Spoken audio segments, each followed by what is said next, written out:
Chapitre 6e. Comment on fit un bel auto-da-fé pour empêcher les tremblements de terre, et comment Candide fut fixé. Après le tremblement de terre qui avait détruit les 3/4 de Lisbonne, les sages du pays n'avaient pas trouvé un moyen plus efficace pour prévenir une ruine totale que de donner au peuple un bel auto-da-fé. Il était décidé par l'université de Coïmbre que le spectacle de quelques personnes brûlées à petit feu, en grande cérémonie, est un secret infaillible pour empêcher la terre de trembler.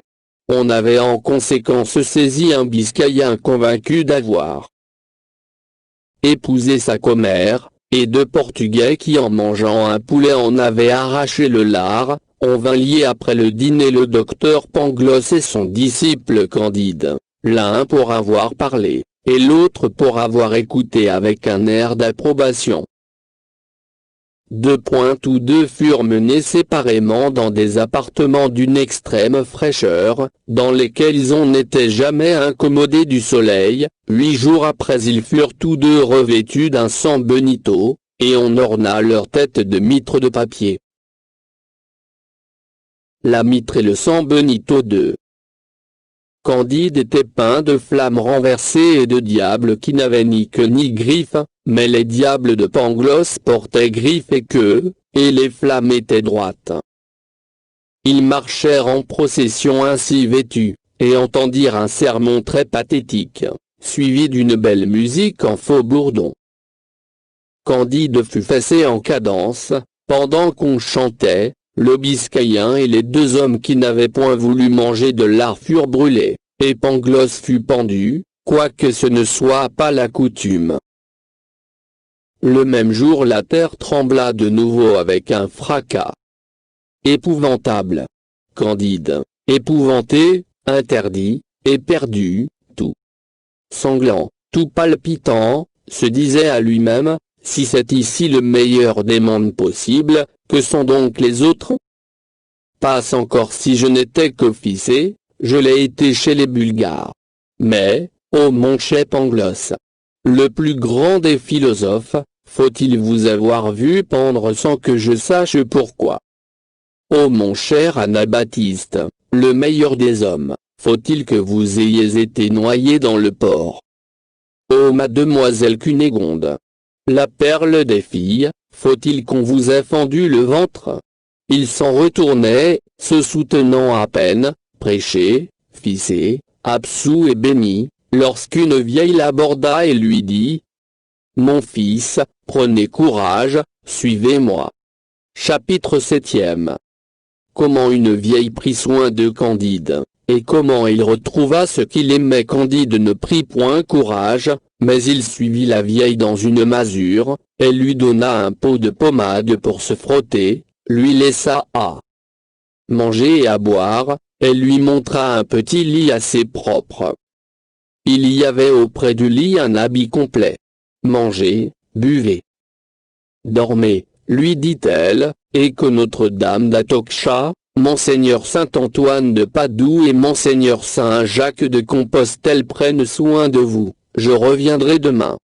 Candide, toujours étonné de tout ce qu'il avait vu, de tout ce qu'il avait souffert, et encore plus de la charité de la vieille, voulut lui baiser la main. « Ce n'est pas ma main qu'il faut baiser, dit la vieille, je reviendrai demain. Frottez-vous de pommade, mangez et dormez. » Candide, malgré tant de malheurs, mangea et dormit. Le lendemain la vieille lui apporte à déjeuner, visite son dos, le frotte elle-même d'une autre pommade, elle lui apporte ensuite à dîner, elle revient sur le soir, et apporte à souper. Le surlendemain elle fit encore les mêmes cérémonies. « Qui êtes-vous » lui disait toujours Candide, « qui vous a inspiré tant de bonté? Quelle grâce puis-je vous rendre ?» La bonne femme ne répondait jamais rien, elle revint sur le soir et n'apporta point à souper. « Venez avec moi, dit-elle, et ne dites mot. » Elle le prend sous le bras, et marche avec lui dans la campagne à environ un quart de mille. Ils arrivent à une maison isolée, entourée de jardins et de canaux. La vieille frappe à une petite porte.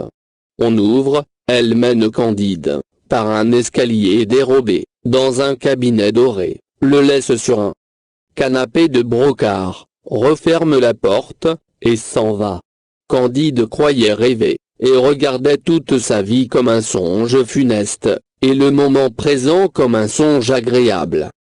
La vieille reparut bientôt, elle soutenait avec peine une femme tremblante, d'une taille majestueuse, brillante de pierreries et couverte d'un voile. « Ôtez ce voile, dit la vieille à Candide. Le jeune homme approche, il lève le voile d'une main timide. Quel moment! Quelle surprise! Il croit voir mademoiselle Cunégonde, il la voyait en effet, c'était elle-même. La force lui manque, il ne peut proférer une parole, il tombe à ses pieds. Cunégonde tombe sur le canapé. La vieille les accable d'eau spiritueuse, ils reprennent leur sens, ils se parlent, ce sont d'abord des mots entrecoupés, des demandes et des réponses qui se croisent, des soupirs, des larmes, des cris.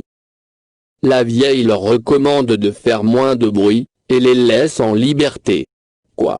C'est vous, lui dit Candide, vous vivez. Je vous retrouve en Portugal. On ne vous a donc pas violé? On ne vous a point fendu le ventre, comme le philosophe Pangloss me l'avait assuré? Si fait, dit la belle Cunégonde, mais on ne meurt pas toujours de ces deux accidents. Mais votre père et votre mère ont-ils été tués? Il n'est que trop vrai, dit Cunégonde en pleurant. Et votre frère? Mon frère a été tué aussi. Et pourquoi? Êtes-vous en Portugal? Et comment avez-vous su que j'y étais? Et par quelle étrange aventure m'avez-vous fait conduire dans cette maison? Je vous dirai tout cela, répliqua la dame, mais il faut auparavant que vous m'appreniez tout ce qui vous est arrivé depuis le baiser innocent que vous me donnâtes et les coups de pied que vous reçûtes. Candide lui obéit avec un profond respect. Et quoiqu'il fût interdit, quoique sa voix fût faible et tremblante, quoique l'échine lui fît encore un peu mal, il lui raconta de la manière la plus naïve tout ce qu'il avait éprouvé depuis le moment de leur séparation. Cunégonde levait les yeux au ciel, elle donna des larmes à la mort du bon Anabaptiste et de Pangloss, après quoi elle parla en ces termes à Candide, qui ne perdait pas une parole, et qui la dévorait des yeux. Chapitre 8e. Histoire de Cunégonde. J'étais dans mon lit et je dormais profondément, quand il plut au ciel d'envoyer les Bulgares dans notre beau château de Tendé-Tentronc, ils égorgèrent mon père et mon frère, et coupèrent ma mère par morceaux. Un grand Bulgare, haut de 6 pieds, voyant qu'à ce spectacle j'avais perdu connaissance, se mit à me violer, cela me fit revenir, je repris mes sens, je criai, je me débattis, je mordis. J'égratignai, je voulais arracher les yeux à ce grand Bulgare, ne sachant pas que tout ce qui arrivait dans le château de mon père était une chose d'usage. Le brutal me donna un coup de couteau dans le flanc gauche dont je porte encore la marque. Hélas! J'espère bien la voir, dit le naïf Candide. Vous la verrez, dit Cunégonde, mais continuons. Continuez, dit Candide. Elle reprit ainsi le fil de son histoire, un capitaine bulgare entra, il me vit toute sanglante, et le soldat ne se dérangeait pas. Le capitaine se mit en colère du peu de respect que lui témoignait ce brutal, et le tua sur mon corps. Ensuite il me fit penser, et m'emmena prisonnière de guerre dans son quartier. Je blanchissais le peu de chemise qu'il avait, je faisais sa cuisine. Il me trouvait fort joli, il faut l'avouer, et je ne nierai pas qu'il n'y fût très bien fait, et qu'il n'eût la peau blanche et douce. D'ailleurs peu d'esprit, peu de philosophie, on voyait bien qu'il n'avait pas été élevé par le docteur Pangloss. Au bout de 3 mois, ayant perdu tout son argent et s'étant dégoûté de moi, il me vendit à un juif nommé Don Issachar, qui trafiquait en Hollande et en Portugal, et qui aimait passionnément les femmes. Ce juif s'attacha beaucoup à ma personne, mais il ne pouvait en triompher, je lui ai mieux résisté qu'aux soldats bulgares. Une personne d'honneur peut être violée une fois, mais sa vertu s'en affermit. Le juif, pour m'apprivoiser, me mena dans cette maison de campagne que vous voyez. J'avais cru jusque-là qu'il n'y avait rien sur la terre de si beau que le château de Tende-Tentronck. J'ai été détrompé. Le grand inquisiteur m'aperçut un jour à la messe, il me lorgna beaucoup, et me fit dire qu'il avait à me parler pour des affaires secrètes. Je fus conduite à son palais, je lui appris ma naissance, il me représenta combien il était au-dessous de mon rang d'appartenir à un Israélite. On proposa de sa part à Don Issachar de me céder à Monseigneur. Don Issachar, qui est le banquier de la cour et homme de crédit, n'en voulut rien faire. L'inquisiteur le menaça d'un auto-da-fé. Enfin mon juif, intimidé, conclut un marché, par lequel la maison et moi leur appartiendraient à tous deux en commun, que le juif aurait pour lui les lundis, mercredis et le jour du sabbat. Et que l'inquisiteur aurait les autres jours de la semaine. Il y a 6 mois que cette convention subsiste. Ce n'a pas été sans querelle, car souvent il a été indécis si la nuit du samedi au dimanche appartenait à l'ancienne loi ou à la nouvelle. Pour moi, j'ai résisté jusqu'à présent à toutes les deux, et je crois que c'est pour cette raison que j'ai toujours été aimé. Enfin, pour détourner le fléau des tremblements de terre, et pour intimider Don Issachar, il plut à Monseigneur l'inquisiteur de célébrer un auto-da-fé. Il me fit l'honneur de m'y inviter. Je fus très bien placé, on servit aux dames des rafraîchissements entre la messe et l'exécution. Je fus, à la vérité, saisi d'horreur en voyant brûler ces deux juifs et cet honnête biscayen qui avait épousé sa commère, mais quelle fut ma surprise, mon effroi, mon trouble, quand je vis, dans un San Benito et sous une mitre, une figure qui ressemblait à celle de Pangloss.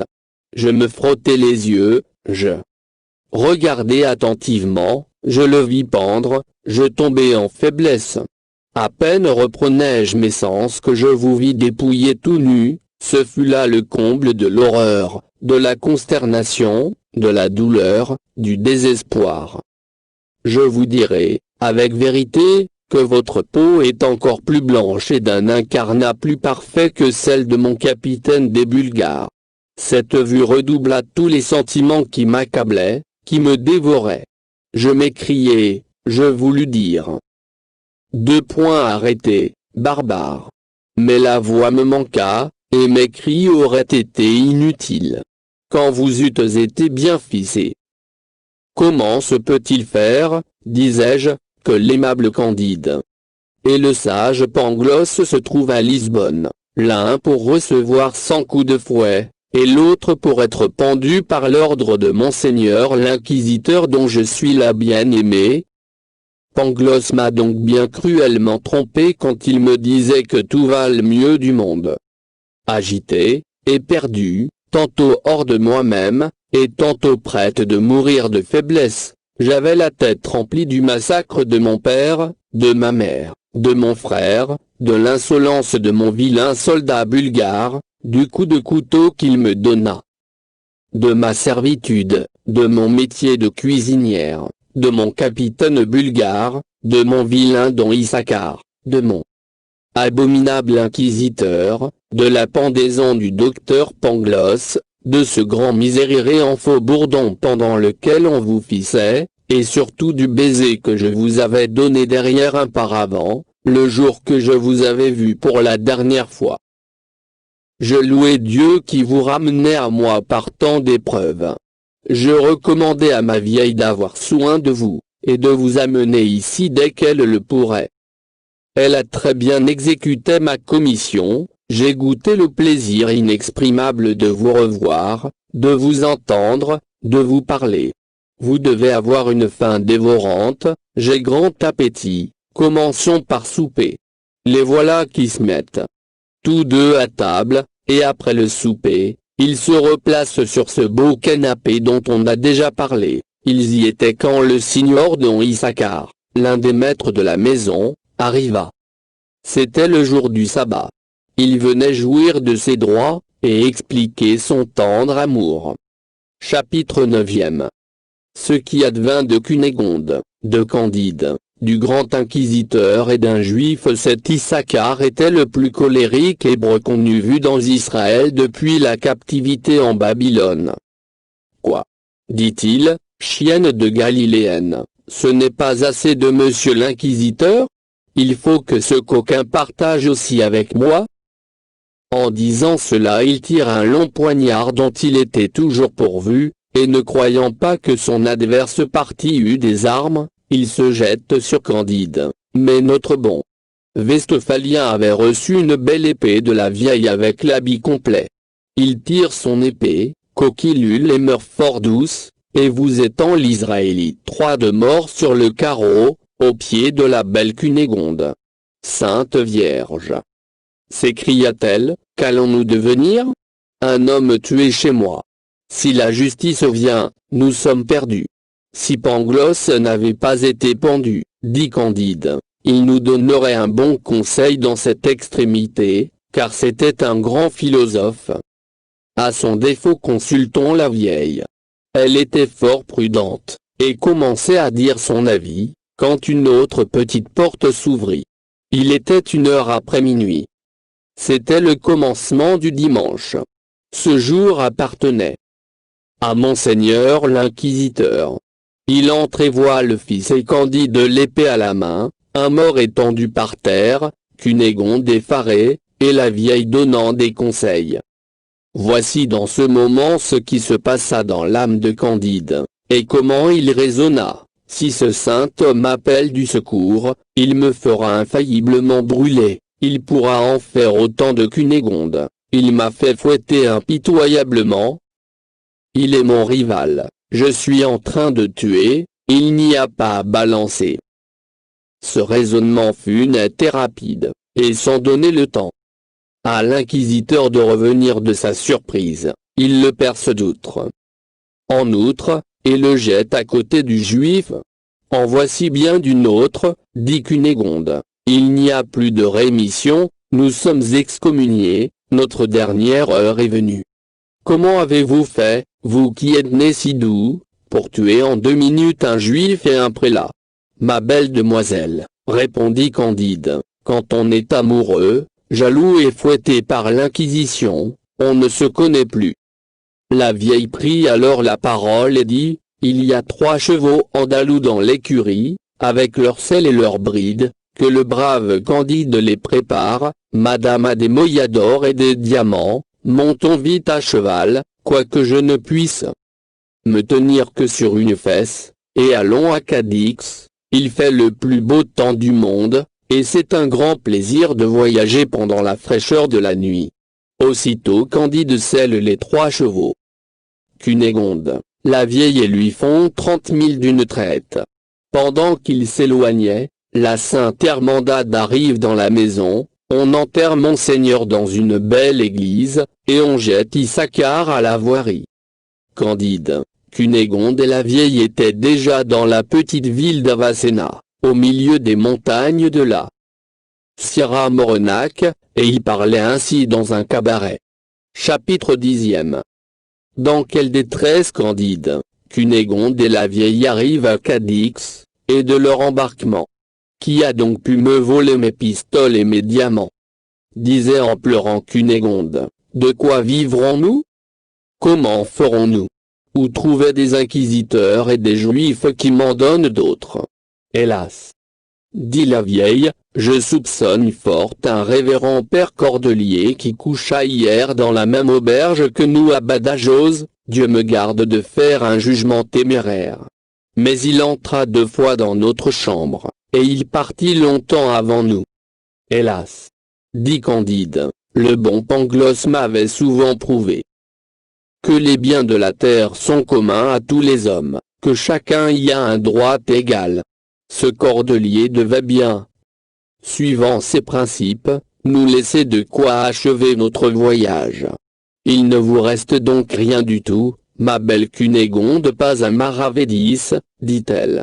Quel parti prendre? Dit Candide. Vendons un des chevaux, dit la vieille, je monterai en croupe derrière mademoiselle, quoique je ne puisse me tenir que sur une fesse, et nous arriverons à Cadix.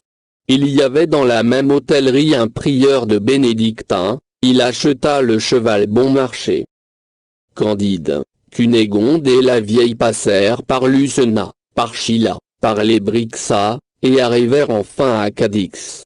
On y équipait une flotte, et on y assemblait des troupes pour mettre à la raison les révérends pères jésuites du Paraguay, qu'on accusait d'avoir fait révolter une de leurs hordes contre les rois d'Espagne et de Portugal, auprès de la ville du Saint-Sacrement. Candide, ayant servi chez les Bulgares, fit l'exercice bulgarien devant le général de la petite armée avec tant de grâce, de célérité, d'adresse, de fierté, d'agilité, qu'on lui donna une compagnie d'infanterie à commander. Le voilà capitaine, il s'embarque avec mademoiselle Cunégonde, la vieille, 2 valets et les 2 chevaux andalous qui avaient appartenu à M. le grand inquisiteur de Portugal. Pendant toute la traversée ils raisonnèrent beaucoup sur la philosophie du pauvre Pangloss. Nous allons dans un autre univers, disait Candide, c'est dans celui-là sans doute que tout est bien. Car il faut avouer qu'on pourrait gémir un peu de ce qui se passe dans le nôtre en physique et en morale. Je vous aime de tout mon cœur, disait Cunégonde. Mais j'ai encore l'âme tout effarouchée de ce que j'ai vu, de ce que j'ai éprouvé. Tout ira bien, répliquait Candide, la mer de ce nouveau monde vaut déjà mieux que les mers de notre Europe, elle est plus calme, les vents plus constants. C'est certainement le nouveau monde qui est le meilleur des univers possibles. Dieu le veuille, disait Cunégonde. Mais j'ai été si horriblement malheureuse dans le mien que mon cœur est presque fermé à l'espérance. Vous vous plaignez, leur dit la vieille, hélas. Vous n'avez pas éprouvé des infortunes telles que les miennes. Cunégonde se mit presque à rire, et trouva cette bonne femme fort plaisante de prétendre être plus malheureuse qu'elle. Hélas, lui dit-elle, ma bonne, à moins que vous n'ayez été violée par de Bulgares, que vous n'ayez reçu 2 coups de couteau dans le ventre, qu'on ait démoli 2 de vos châteaux, qu'on ait égorgé à vos yeux de mère et de père, et que vous n'ayez vu 2 de vos amants fouettés dans un auto-da-fé, je ne vois pas que vous puissiez l'emporter sur moi. Ajoutez que je suis née baronne avec 72 quartiers, et que j'ai été cuisinière. Mademoiselle, répondit la vieille, vous ne savez pas quelle est ma naissance, et si je vous montrais mon derrière, vous ne parleriez pas comme vous faites, et vous suspendriez votre jugement. Ce discours fit naître une extrême curiosité dans l'esprit de Cunégonde et de Candide. La vieille leur parla en ces termes.